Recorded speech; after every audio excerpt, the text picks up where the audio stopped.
नमस्कार, मैं हूं रत्नाकर त्रिपाठी। अनादि टीवी की पेशकश खास खबर खास नज़र में आपका एक बार फिर स्वागत है। आज बात बिहार की। बिहार में विधानसभा चुनाव के आखिरी चरण से पहले मुख्यमंत्री नीतीश कुमार ने कल एक मायनेखेज बात कही। पूर्णिया में एक जनसभा को संबोधित करते हुए उन्होंने कहा कि ये उनका आखिरी चुनाव है। नीतीश ने इसके साथ ये भी कहा कि अंत भला सो सब भला। इस बात के कई मायने निकाले जा रहे हैं। हालांकि जनता दल यूनाइटेड, जो नीतीश कुमार की पार्टी है, उसने भी बाद में एक ऑफिशियल प्रेस नोट जारी करके कहा कि नीतीश कुमार ने राजनीति से इस चुनाव के बाद संन्यास लेने का ऐलान कर दिया है। लेकिन बात यहीं नहीं रुक जाती है। नीतीश कुमार के इस रुख को ये भी माना जा रहा है कि उन्होंने एक तरीके से एक इमोशनल दांव चलने की कोशिश की है। ये दांव उन्होंने ऐसे समय चला है जबकि बिहार में एनडीए में रहने के बावजूद जेडीए की हालत कुछ कमज़ोर नज़र आ रही है। बात ये नहीं है कि लालू प्रसाद यादव की राष्ट्रीय जनता दल बहुत ज़्यादा मजबूत हो गई हो। यह बात ये भी नहीं है कि लालू यादव के बेटे और इस चुनाव में राष्ट्रीय जनता दल की कमान संभाले तेजस्वी यादव ने एकाएक राज्य में अपने पक्ष में माहौल बना लिया हो। बात यह है कि नीतीश कुमार का जादू ढलने लगा है। ये कहा जा रहा है कि पिछले विधानसभा चुनाव के बाद अचानक भारतीय जनता पार्टी से हाथ मिलाकर नीतीश कुमार ने उस वोटर को नाराज़ कर दिया जो ये मानकर चलता था कि नीतीश भाजपा का हिस्सा नहीं बनेंगे। हम आपको बता दें कि नीतीश ने एनडीए से नाता तोड़ने के बाद इस दल के हिंदुज़म को लेकर काफ़ी प्रहार किए थे। अपनी सेकुलर छवि को चमकाने के लिए उन्होंने कहा था कि वे कभी भी एनडीए का हिस्सा नहीं बनेंगे। उन्होंने नरेंद्र मोदी की भी खुलकर बगावत की थी, खुलकर मुखालफत की थी। उसके बावजूद लालू यादव से संबंध तोड़ने के लिए, लालू यादव की राष्ट्रीय जनता दल से जेडीयू को अलग करने के लिए नीतीश कुमार ने इस्तीफा दिया और उसके बाद भाजपा के सहयोग से ही सरकार बनाकर वो मुख्यमंत्री बने हुए हैं। तमाम चीज़ों के बीच में नीतीश कुमार का ये कथन कई तरीके से चर्चाओं का विषय बना हुआ है। निश्चित रूप से नीतीश कुमार उम्र के उस पड़ाव पर आ चुके हैं जहां संन्यास लेने जैसी बात की जा सकती है। लेकिन अचानक चुनाव के आखिरी चरण में लोगों को यदि इमोशनल कोई फ़ायदा उठाना होता है, आखिरी पारी जैसा कोई फ़ायदा उठाना होता है, तो चुनाव के पहले इस किस्म की बात कह देते हैं ताकि सारे समय बिहार के तीनों चरणों के मतदाता को नीतीश इसी तरीके से प्रभावित कर सकते थे। लेकिन तीसरे चरण के पहले ये बात कहना कई सवाल उठाता है, कई कयास उठाता है और उसके साथ ही उनके जवाब ढूंढने की कोशिशों पर भी जोर देता है। इन्हीं सवालों के जवाब ढूंढेंगे हम आज के इस कार्यक्रम में। उससे पहले देखिए हमारी ये खास पेशकश।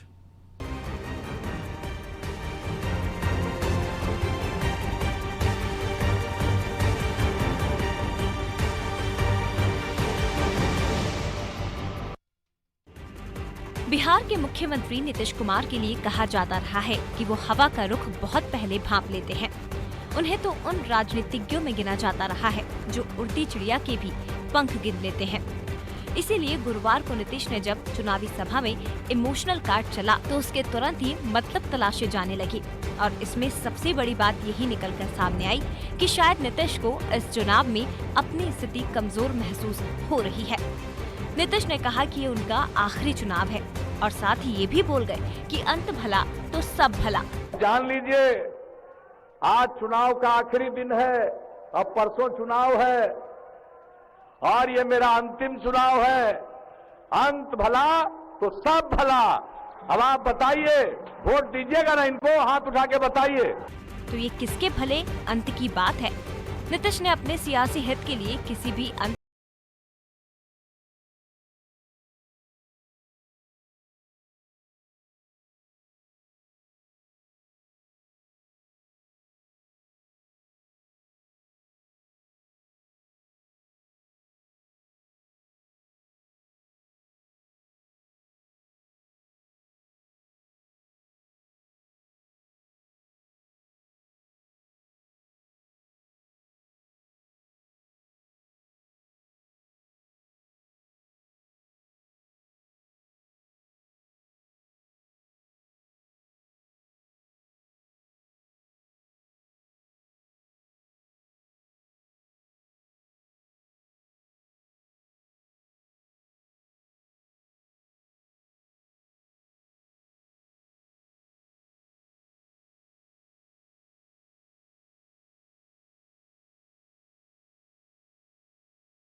भी उनका साथ दे रही है।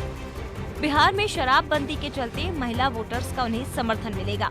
राज्य में कानून व्यवस्था की लालू के मुकाबले अच्छी स्थिति का भी उन्हें लाभ मिलना तय है। फिर भी नीतीश चिंतित नहीं है, क्योंकि आखिरी ईवीएम के मत गिने जाने तक उन्हें इसी तरह सक्रिय बना रहना होगा। मुमकिन है कि जीत की एक भी कोशिश को नीतीश अपने से दूर नहीं होने देंगे और इमोशनल कार्ड भी उनकी इन कोशिशों का ही एक हिस्सा कहा जा सकता है। तो कुल जमा मामला ये है कि ये बात आखिरी चुनाव की बजाय आखिरी दाव जैसी ही लग रही है। ब्यूरो रिपोर्ट, अनादि टीवी।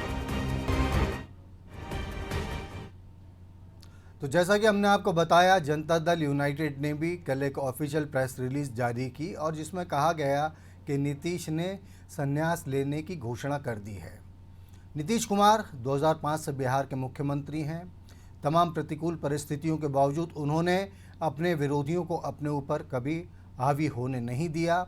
एक मंझे हुए राजनीतिज्ञ हैं, एक कुशल मुख्यमंत्री हैं और उनकी साफ सुथरी छवि उनके राजनीतिक करियर में बहुत महत्वपूर्ण भूमिका अदा करती है। बिहार के रहने वाले वरिष्ठ राजनीतिक विश्लेषक राकेश रंजन जी हमारे साथ फोन लाइन पर जुड़ गए हैं। उन्हीं से इस मसले पर आगे बात करेंगे। राकेश रंजन जी, स्वागत है आपका इस कार्यक्रम में। जी धन्यवाद। राकेश रंजन जी, नीतीश कुमार ने कल कहा कि ये उनका आखिरी चुनाव है। जनता दल यूनाइटेड की तरफ से शाम को जो प्रेस रिलीज जारी की गई उसमें भी कहा गया कि नीतीश कुमार ने राजनीति से संन्यास लेने की बात की है। इस घटनाक्रम को आप बिहार के वरिष्ठ और जाने माने राजनीतिक विश्लेषक होने के नाते किस नजरिए से देखते हैं? इसमें एक दो बातें मैं कहना चाहूंगा कि पहली तो बात यह है कि नीतीश कुमार का जो राजनीतिक करियर रहा है वो बहुत ही अच्छा रहा है। 15 साल से वो मुख्यमंत्री हैं। उसके पहले भी उन्होंने बहुत ही साफ सुथरी राजनीति की है और बहुत ही साफ सुथरा बोलते रहे हैं। तो मुझे ऐसा लगता है कि पहले जब इन्होंने बोला कल कि ये मेरा आखिरी चुनाव है, अंत भला तो सब भला, तो ये मैसेज तो बहुत क्लियर था उनका कि ये उनका आखिरी चुनाव होने वाला है और 70 साल के करीब के हैं वो, 70 साल के होने वाले हैं। तो अगले चुनाव में वो 75 के होंगे, तो शायद अगला चुनाव उनके लिए वैसे भी नहीं है। लेकिन उन्होंने कहा कि ये मेरा अंतिम चुनाव है। बाद में थोड़ी बातें इधर उधर की गई जेडीयू की तरफ से कि नहीं, उनका मतलब था कि अंतिम चरण का चुनाव है। आप एक बात जान लीजिए कि नीतीश कुमार ऐसे राजनेता नहीं है जो कुछ और कहना चाहते हो और कुछ और कह जाते हो। ऐसा नहीं होता। वो जो कहना चाहते हैं वही कहते हैं। तो उन्होंने कहा, एक सहानुभूति का कार्य भी आप कह सकते हैं कि वो भी करने की कोशिश हो रही होगी। लेकिन मुझे एक बात समझ नहीं आती कि अगर ये सहानुभूति कार्ड ही लेना होता तो पिछले 2 चरणों के चुनाव में ऐसी कोई बात उन्होंने नहीं कही जी। बाद में जेडीयू के लोगों ने इसको थोड़ा सा इसका खंडन करने की कोशिश की, लेकिन आप बता रहे हैं कोई प्रेस रिलीज भी आई है जिसमें ये कहा गया है कि उनका जो संन्यास की बात है वो ठीक है। तो मुझे लगता है कि ये एक तरह से बहुत ही अच्छा है कि रघुवंश जी उनके सांसद है राज्यसभा में, उन्होंने भी इस मामले पे बड़ा साफ बोला है कि भाई ये चीजें राजनीति में होनी चाहिए कि एक नेता जो शिखर पे है और वो अचानक से इस तरह के संन्यास की बातें करता है, तो ये ठीक भी है एक तरह से।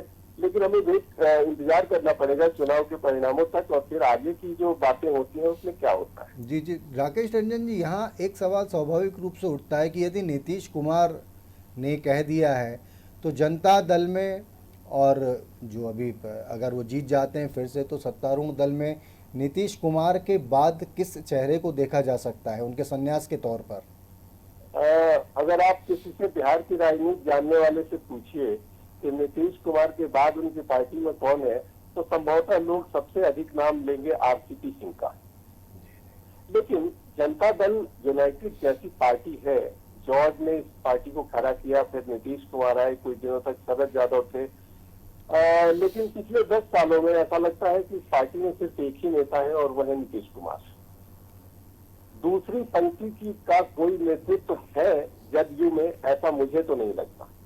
और अगर ऐसा कोई दूसरी पंक्ति है तो उसके दावेदार कई लोग होंगे। मैंने आरसीपी सिंह का नाम बोला, अभी जो अध्यक्ष है वशिष्ठ नारायण सिंह, उनकी भी बात हो सकती है, बहुत ही वरिष्ठ राजनीतिज्ञ हैं। बहुत दिनों तक ये कहा गया है कि नीतीश कुमार के बहुत ही करीबी थे ललन सिंह, तो ललन सिंह भी अपना नाम वहां ले सकते हैं।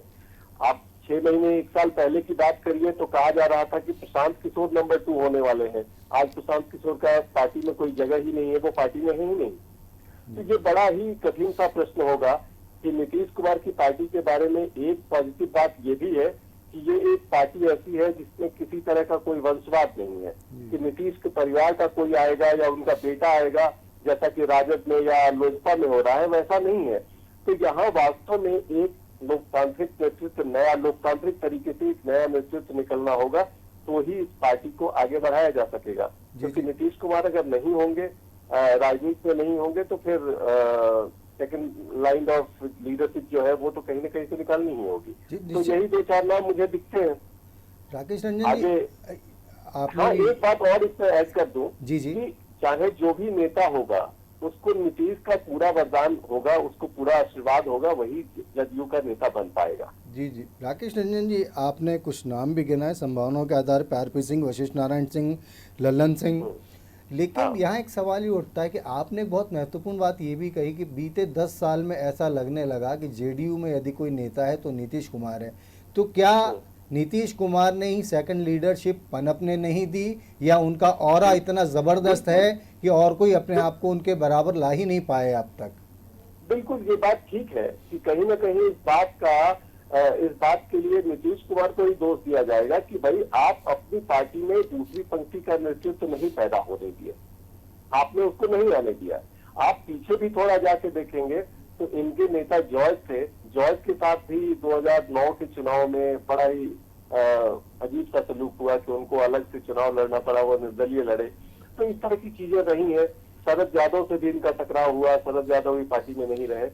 और बाकी के जो लोग हैं, जैसे लल्लन सिंह कभी बहुत करीबी हुआ करते थे, आज कहते हैं कि आरसीपी सिंह बहुत ज्यादा करीब है। कुछ दिनों तक प्रशांत किशोर भी थे।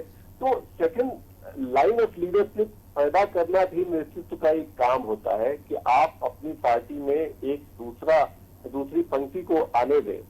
तो कहीं ना कहीं पार्टी पे जो मोनोपोली की या एक अधिकार रखने का नेता की प्रवृत्ति होती है, वो इसमें बाधक रही है। तो नीतीश कुमार को इस बात के लिए दोष तो दिया ही जाएगा कि आपकी पार्टी में कोई आपके बाद आपने कोई नेतृत्व पैदा नहीं करने दिया। जी जी निश्चित रूप से। तो क्या राकेश जी, आपसे एक आखिरी सवाल और पूछना चाह रहे थे, क्योंकि संन्यास की बहुत ओपनली घोषणा कर दी गई है, कह दिया गया मेरा आखिरी चुनाव है, तो अब क्या आप ये देखते हैं कि जनता दल यूनाइटेड में नीतीश की जगह पाने के लिए, नीतीश जैसा कद हासिल करने के लिए इनफाइट जैसी स्थिति भी बन सकती है चुनाव के बाद में?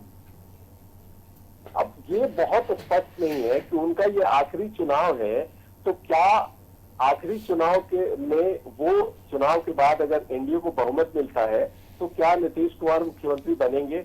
मुझे ये नहीं लग रहा है कि वो नहीं बनेंगे। अभी वो मुख्यमंत्री बनेंगे और उसके बाद आगे के चुनाव के लिए वो कह रहे हैं कि आगे से ये मेरा चुनाव। नहीं, मैं इसीलिए आपसे पूछ रहा था राकेश रंजन जी कि यदि नीतीश मान लीजिए आज की डेट में एनडीए जीत जाता है, वे ये कैंडिडेट डिक्लेयर्ड है नीतीश कुमार सीएमशिप के लिए, मेरा केवल ये कहना था कि क्योंकि 5 साल का उसके बाद लोगों के पास समय रहेगा, तो कि 5 साल के भीतर पार्टी के भीतर ग्रुप विद इन ग्रुप वाली स्थिति बन सकती है क्या? हाँ, कह सकते हैं आप कि 5 साल फिर भी आपके पास टाइम है कि आप अपने बाद इस पार्टी के लिए एक उत्तराधिकारी लोकतांत्रिक तरीके से तैयार करें। तो ये आपके पास तो जगह है ही कि आप ऐसा कर सकते हैं। जी जी जी निश्चित रूप से। राकेश रंजन जी दिल्ली से हमसे बात कर रहे थे। राकेश रंजन जी, इस चर्चा के लिए आपका बहुत बहुत धन्यवाद। तो नीतीश कुमार के लिए यहाँ एक फैक्ट निकल कर और सामने आया है कि उन्होंने बीते करीब 10 साल में अपनी पार्टी जनता दल यूनाइटेड में एक सेकंड लीडरशिप डेवलप ही नहीं होने दी। और बिहार का ही आप एक कैरेक्टर एक तरीके से मान सकते हैं। लालू प्रसाद यादव को आप देखिए, वो जेल में है, चारा घोटाले का उन पर आरोप साबित हुआ है, कानून ने उनको दोषी ठहराया है, वो जेल में सज़ा काट रहे हैं, बावजूद उसके उन्होंने राष्ट्रीय जनता दल के अध्यक्ष पद की कमान अब तक नहीं छोड़ी है। जो सेकंड लीडरशिप भी डेवलप हुई है लालू प्रसाद यादव की पार्टी राष्ट्रीय जनता दल में, वो उनके बेटे तेजस्वी के रूप में डेवलप हुई है। लालू ने जब मुख्यमंत्री का पद छोड़ा था तब उन्होंने अपनी पत्नी राबड़ी देवी को मुख्यमंत्री बनाया था। और बहुत ही इंटरेस्टिंग बात यह है कि नीतीश कुमार की सरकार में जब तक लालू यादव का परिवार की पार्टी शामिल रही, तब तक लालू ने अपने सारे परिवार के सियासी राजनीतिक बंदोबस्त कर दिए थे। राबड़ी देवी एमएलसी बन गई, उनकी जो बेटी मीसा भारती हैं वो राज्यसभा में पहुंच गई। एक बेटे, उनके बड़े बेटे तेज प्रताप यादव स्वास्थ्य मंत्री बना दिए गए थे। तेजस्वी यादव जो छोटे बेटे हैं वो तो उप मुख्यमंत्री बना दिए गए थे।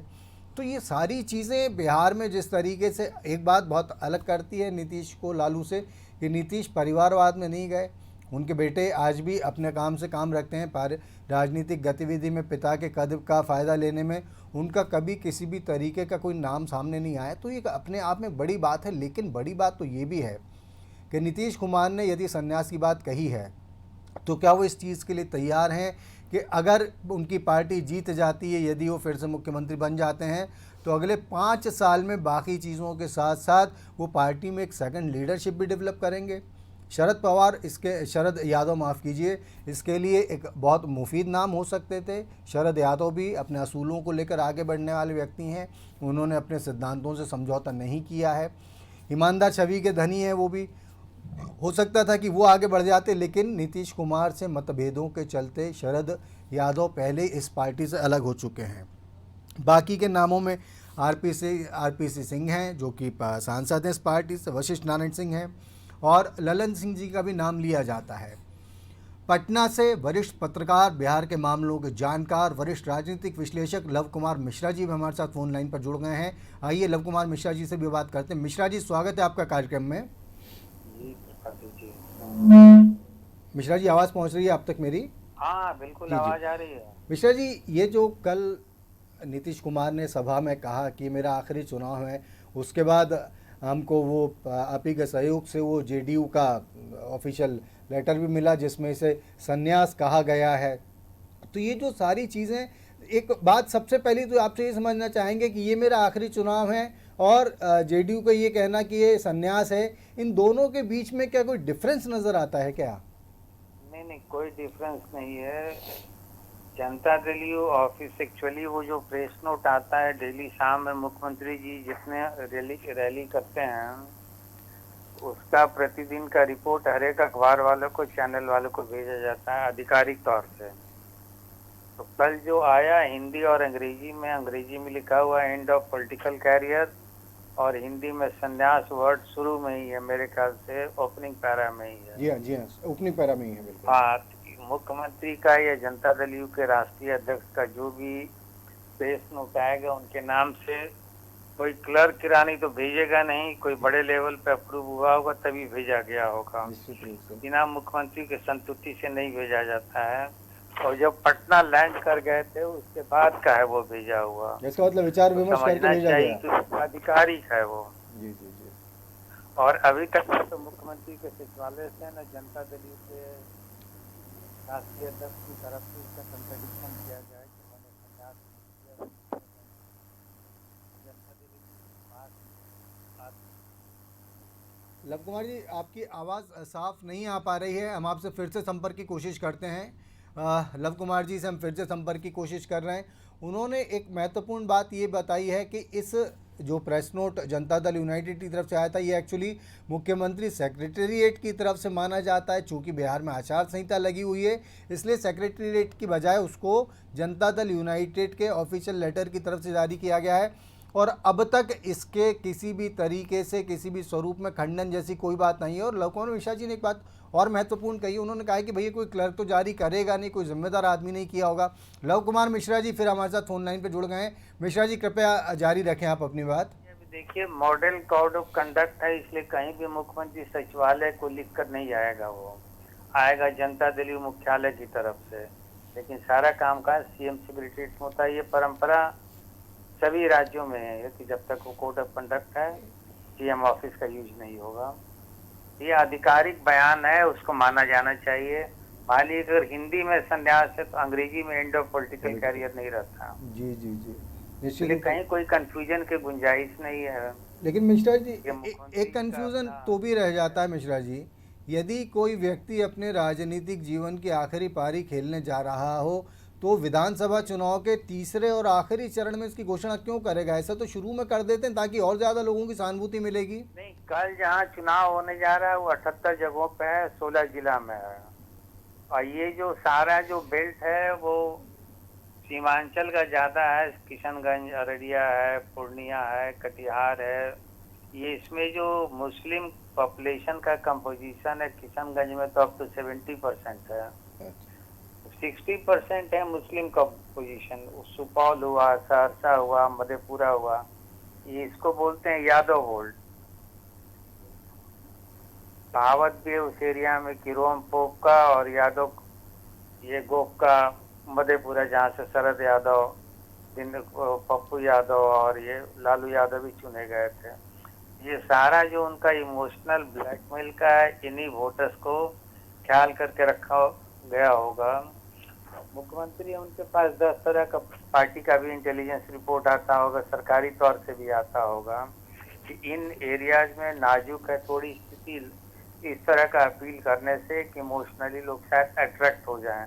दूसरा, उन्होंने धमदाहा की मीटिंग में ही बोला कि इस क्षेत्र से मेरा विशेष लगाव रहा है, मैं बार बार इस क्षेत्र में आता रहा हूँ, मैंने आप लोगों के लिए काफ़ी काम किया है, मौलाना आज़ाद यूनिवर्सिटी बनाया, APJ कलाम इंस्टीट्यूट बनाया, ये सब पर्टिकुलर ऑडियंस को एड्रेस करके उन्होंने कल वाली बात बोली है।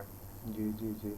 लव कुमार मिश्रा जी, हमसे बातचीत करने के लिए आपका बहुत बहुत धन्यवाद। ये थे पटना से वरिष्ठ पत्रकार लव कुमार मिश्रा जी, जिन्होंने भी इस बात को माना कि एक इमोशनल कार्ड है ये। और दूसरा, उन्होंने महत्वपूर्ण चीज़ ये बताई कि ये उन इलाकों के चुनाव के पहले कहा गया है जो मुस्लिम डोमिनेंट इलाके हैं। जैसा शुरू में हमने आपसे कहा था कि बिहार में वोटर्स का वो वर्ग नीतीश से खफा नज़र आता है जिसने उनके भाजपा के साथ न जाने के पहले निर्णय का समर्थन किया था। कुल मिलाकर बिहार में कल आखिरी चरण का चुनाव है, 10 तारीख को वहां पर भी नतीजे आ जाएंगे। उसके बाद देखने वाली बात ये रहेगी नीतीश कुमार मुख्यमंत्री बनते हैं या कल वाली उनकी घोषणा उनके राजनीतिक जीवन की आखिरी सबसे बड़ी घोषणा साबित होती है। अब दीजिए इजाज़त, आपसे फिर मुलाकात होगी। आप देखते रहिए अनादि टीवी, तब तक के लिए नमस्कार।